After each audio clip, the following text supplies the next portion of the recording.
தமிழ் மொழியை அழிக்க விடமாட்டோம் திமுகவினர் உறுதிமொழி.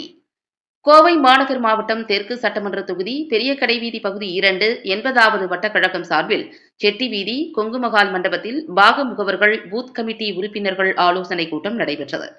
இந்நிகழ்வில் மாநகர் மாவட்ட செயலாளர் கார்த்திக் 80வது வார்டு பாக முகவர்கள் மற்றும் பூத் கமிட்டி உறுப்பினர்களுக்கு புத்தாடை வழங்கி சிறப்பித்தார். ஆலோசனைக் கூட்டத்தில் மாவட்ட செயலாளர் கார்த்திக் பேசுகையில், தமிழ்நாடு, கேரளா உள்ளிட்ட தென்னிந்திய மக்களவை தொகுதிகளை குறைக்க ஒன்றிய அரசு முயற்சித்து வருகிறது.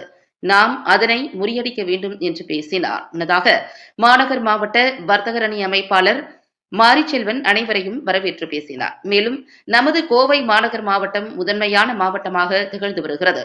அதற்கு முக்கிய காரணம் நம் மாவட்ட செயலாளர் கார்த்திக் அவர்கள்தான் என்று கூறினார். பின்னர் முக்கிய நிகழ்வாக கழக தலைவர் தளபதியாரின் பிறந்த நாளை முன்னிட்டு உறுதிமொழி ஏற்பு நிகழ்ச்சி நடைபெற்றது. இதில் தமிழ்நாட்டின் நலன்களையும் எதிர்காலத்தையும் யாருக்காகவும் எதற்காகவும் விட்டுத்தர மாட்டோம். மேலும் தமிழ் மொழியை அழிக்க யார் நினைத்தாலும் நாம் ஒன்றுபட்டு முறியடிப்போம் என்று உறுதிமொழி ஏற்றனர்.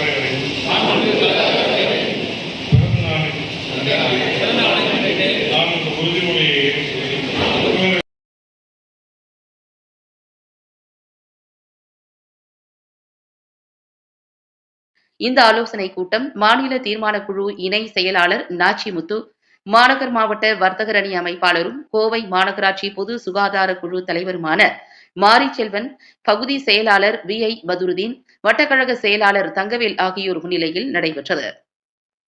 இந்நிகழ்ச்சியில் துணை செயலாளர் NJ முருகேசன், மாவட்ட பிரதிநிதி பன்னீர்செல்வம், விளையாட்டு மேம்பாட்டு அணி துணை அமைப்பாளர் KN ராஜேஷ்வாரி என்கிற ராஜேந்திரன், மோகனசுந்தரம், ஜெயபிரகாஷ், ரவி, வானவன் மணி, பாக்கியலட்சுமி, பார்த்திபன், மோகன், ஹரி ராஜேந்திரன், அமுதா, பிரகாஷ், கழக நிர்வாகிகள், பூத் கமிட்டி நிர்வாகிகள், பொறுப்பாளர்கள், உறுப்பினர்கள் உட்பட பலர் கலந்து கொண்டனர்.